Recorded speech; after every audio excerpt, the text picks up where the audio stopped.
guys, I'm just making a quick video for you about some things to remember when you're practicing, to refer to.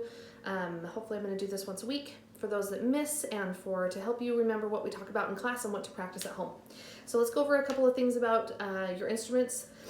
Shoulder instruments, violin and viola.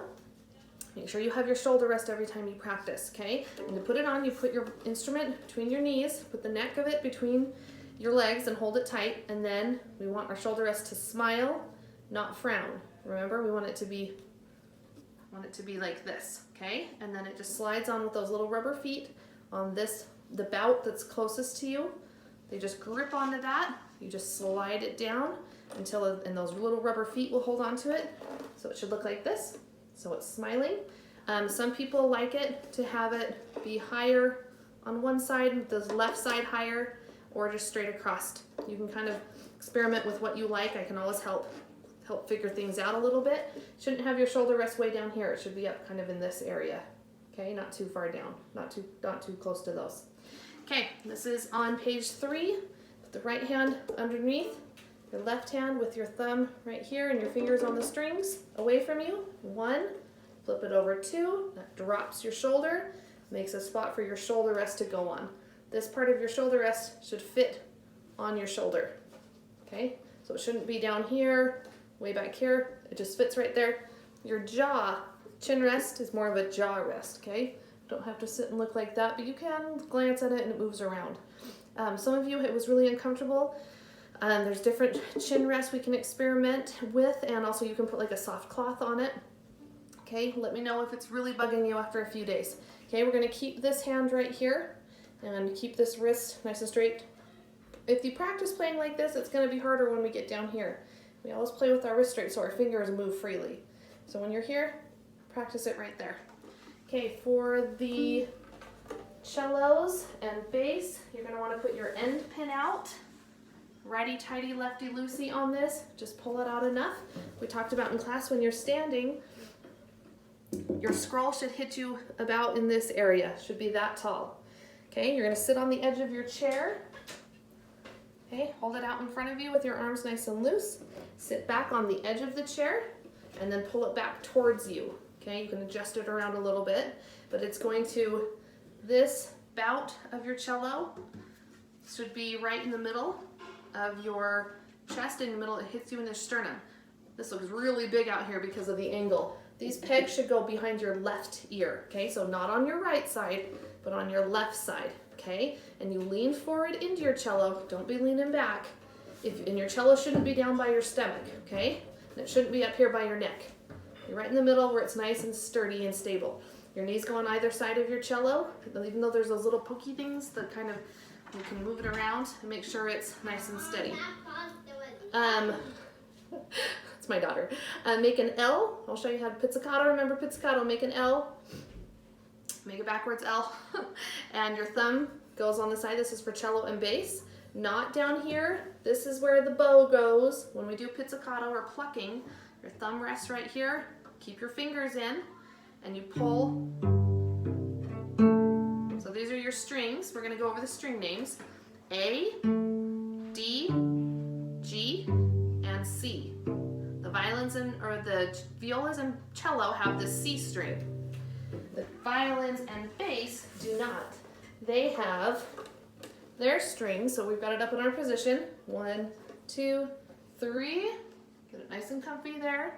Careful try not to raise your shoulder. We want that shoulder to be dropped.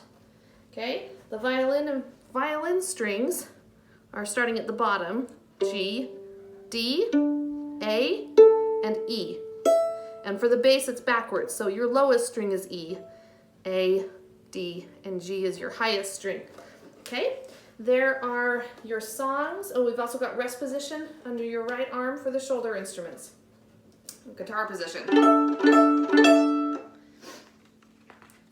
We go to the next page. We're on our open strings, our open string page right here. Review those open strings. There's our elephants are dark gray clearly. I'm really interested to see what you guys are going to come up with. and what you're going to write in on the top of page 5 for what you come up with to help you remember the name of the open strings. For our open string songs, you're going to start on your top strings. This is the first one, starts on E for the violins. Rest,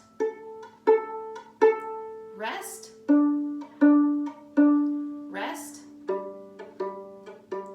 rest. And the same thing for the cellos. You start on the top string and go down. And the second one, you're going to start on your lowest string and go up. And you can practice saying them. G, G, G, rest. D, D, D, rest. A, rest. E, E, E, rest.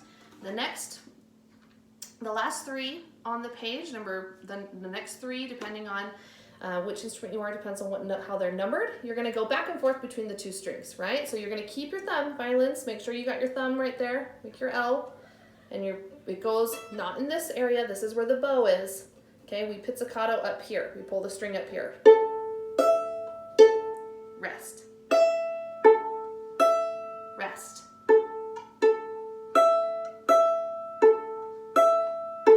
Rest. And so on with the rest of the strings. D, A, D, rest. A, D, A, rest. D, D, A, D, A, D. Do the last 2 on the cello. Okay, got it nice and steady right behind my ear. Take my L, put it on the edge. Now I'm going to do the G and D. Ready, go. G, D, G, rest.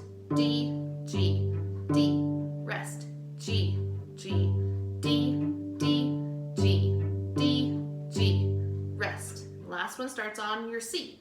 C, G, C, rest. G, C, G, rest. C, C, G, G, C, G, C, rest. We've got that rest symbol.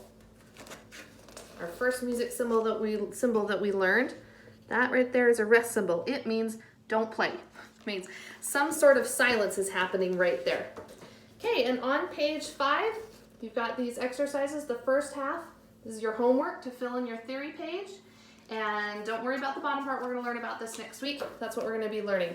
So part of your practice this week, remember, is teaching someone in your family the open strings, being able to listen to some music, coming up with your own song. Let's see, what else were some of them? You guys will remember some more of them. There's some good things that you can do. So keep practicing, but make sure you are practicing correctly with how you're holding your instrument. Let me know if there's any problem. I already replaced 1 broken string. That's to, hopefully you don't mess with your pegs. Remember, if your instrument is really out of tune, let me know. And if it's really bothering you, you can stop by and I can help you tune it. If not, we'll see you next week. Thanks, guys.